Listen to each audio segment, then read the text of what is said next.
안녕하세요. WMH 채널입니다. 무기 조달처 다변화를 추진하고 있는 이집트는 러시아 주력 전차 T-90MS를 최대 500대 구입키로 했으며, 이로써 이집트는 미국의 주력 전차 에미레이브람스와 러시아 주력 전차 T-90MS를 동시에 운용하는 최초의 국가가 될 예정입니다.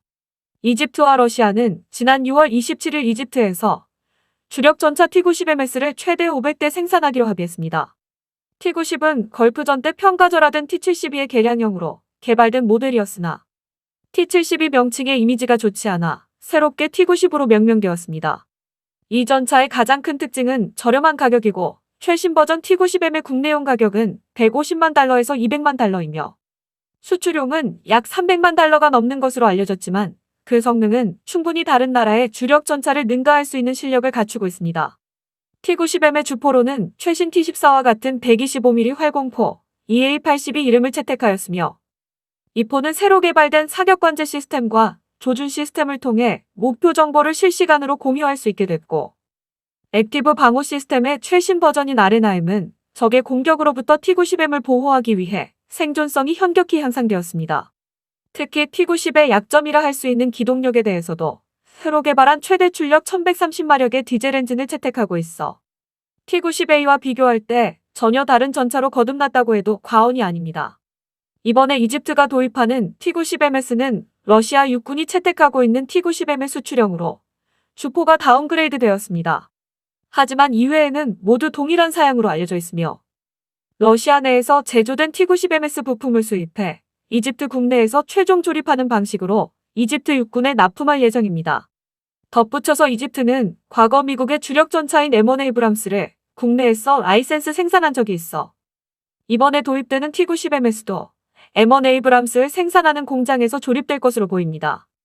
참고로 이탈리아 정부는 이집트에 대해 FEMN 계획을 토대로 설계된 베르가미니급 프리기탑 6척과 형식불명의 초계함 약 20척, 유로파이터 타이푼 24대, 그리고 훈련기 겸 경공격기 M346 24대, 정찰위성과 미사일 발사장치 20기가 포함된 무기 판매 패키지 승인을 준비 중이며, 이 계약이 성사되면 총 계약액은 110억 유로 이상이 될 것으로 예상하고 있습니다. 만약 T-90MS의 국내 조립이 순조롭게 진행되면 이집트 육군은 미국의 주력 전차인 M1 에이브럼스와 러시아의 주력 전차 T-90MS를 동시에 운용하는 첫 국가가 될 예정이며, 또한 이집트 공군도 도입 예정인 유로파이터 타이푼의 계약이 성사되면 미국산 F-16과 러시아산 수-52-35, 그리고 프랑스산 나팔과 유럽 에어버스제 타이푼 등 4세대를 대표하는 전투기를 동시에 운용하게 되는 것입니다.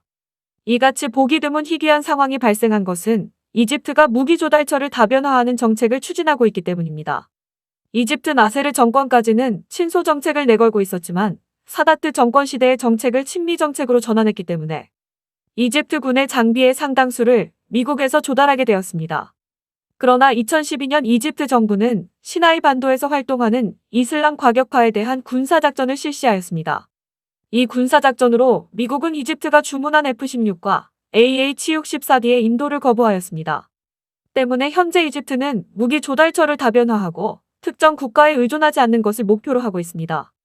그러나 무기 구입의 다양화는 군의 훈련을 복잡하게 하여 병참의 부담을 주게 마련입니다.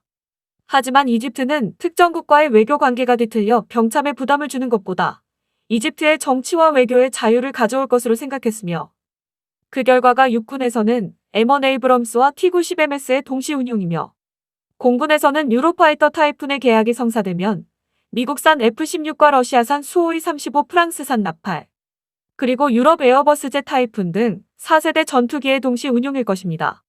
이집트 육군은 M1 에이브람스와 T-90MS의 모의전을 실시하고 데이터를 얻었겠지만 절대 공개된 적이 없는 점은 안타까울 뿐입니다. 그런데 이집트 군이 실전에 이러한 무기들을 사용할 기회가 생기고 있습니다.